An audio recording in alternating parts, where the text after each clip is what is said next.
I remember my first encounter with them was up in Vancouver, BC. And we had two cars that came in. One was a 67S Coupe and one was a 67S Targa.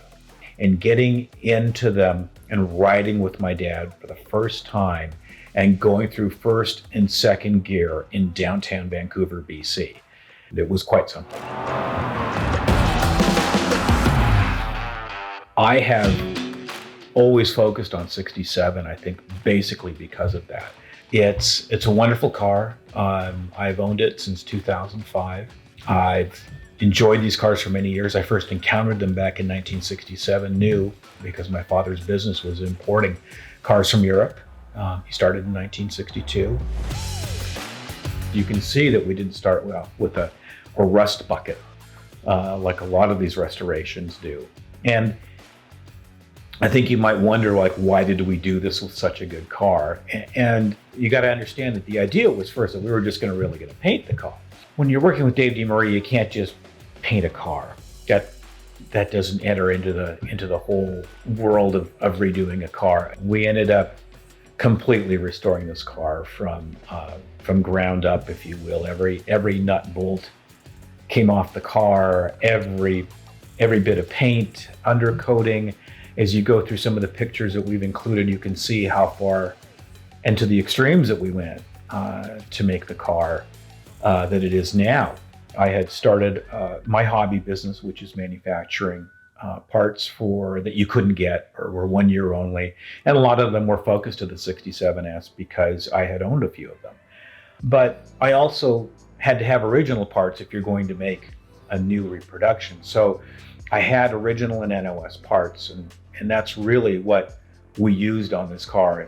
If you take a look, you'll see that the exhaust is a Lystritz, and it's date stamped, and it matches the car. That's something you rarely see, but you have to do it this level. We're right down to windshield wiper arms that are original that still say SWF on them, and also on the blades as well too. So the paint is single stage. It's not clear over paint. We didn't do clear coat. Original type of materials, where we had the opportunity to refinish the parts as they were new.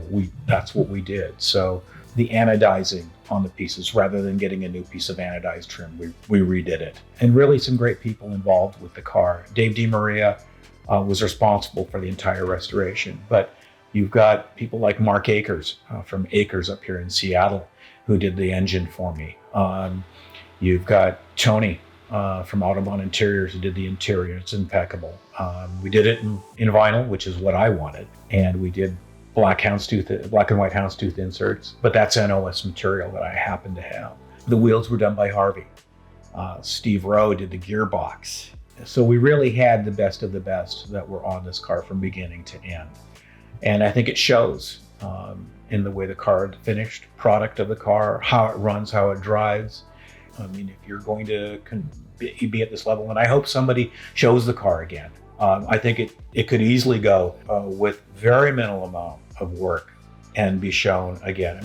And I think that's a testament to Dave DeMaria in doing this car, is that we ended up not only with a car that did as well as it did in shows, but a 298.6, I think is the number that we got at the parade in 2017.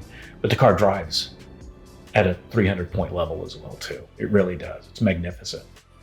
We got honorary judges trophy from Wolfgang Porsche. And I think one of the pictures is shown in there.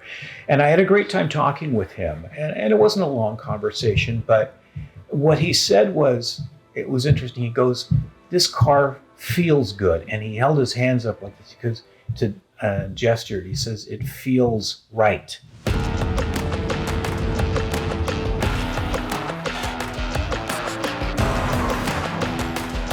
That kind of time and hours of what's in the car right now. Over 3,600. And that's in the receipts that go with this car. You can see it. And that's not just going out and fetching some parts or all that. That's actual time that's spent on the car, or over 3,600 hours.